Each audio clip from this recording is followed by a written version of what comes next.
La crescita non è esponenziale come previsto dagli algoritmi e probabilmente ancora in questa fase la tenuta sul contagio è positiva. Diciamo che se continua così abbiamo anche speranze di chiuderla velocemente questa partita. Certo è che ci vorranno ancora settimane per capire poi alla fine come sarà. Parole che appaiono come una luce, seppur ancora distante in fondo al tunnel. Aumentano i contagi da coronavirus in Veneto, ma non in modo esponenziale, ha spiegato il presidente Zaia. L'emergenza però nella nostra regione come nel resto del paese continua e i prossimi giorni, le prossime settimane saranno decisivi per capire l'evoluzione del contagio. A preoccupare ora è la tenuta del sistema sanitario. Se si stanno predisponendo posti letto in più per la terapia intensiva negli ospedali, si deve far fronte all'emergenza legata agli operatori sanitari in quarantena, 732 in Veneto. Tra loro anche medici e infermieri, 564 in tutte le ULSS, che seppur negativi al tampone sono in isolamento domiciliare secondo quanto predisposto dal Ministero della Salute perché venuti in contatto con pazienti positivi. Per loro il governatore Zaia chiede che possano tornare ad operare in corsia.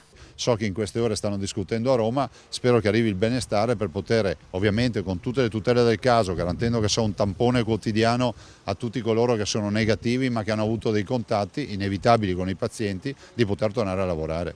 Alla proposta del presidente Zaia replica la CGIL del Veneto con Iva Bernini, referente funzione pubblica, che parla di una follia di dichiarazioni inaccettabili e fuori luogo.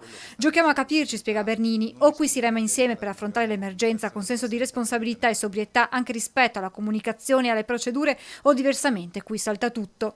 Ma sono gli stessi sanitari a chiedere di poter lavorare, sottolinea Zaia. Loro stessi ci dicono fateci lavorare, perché la nostra missione è quella di curare i cittadini, siamo abituati a stare in mezzo alle malattie infettive, insomma abbiamo dispositivi, abbiamo addestramento per farlo, fateci lavorare. Intanto il governatore del Veneto torna sulla richiesta di togliere il cordone intorno a Vo, che va verso la fine della quarantena, e di far tornare i suoi abitanti alla normalità. Io sostengo che la partita di Vo deve essere chiusa, aprire assolutamente i blocchi, i cittadini sono stati eccezionali, hanno dimostrato un senso di responsabilità e di civiltà unica. Vo è messa in ginocchio, dovremmo ricordarsi di Vo per prima in assoluto.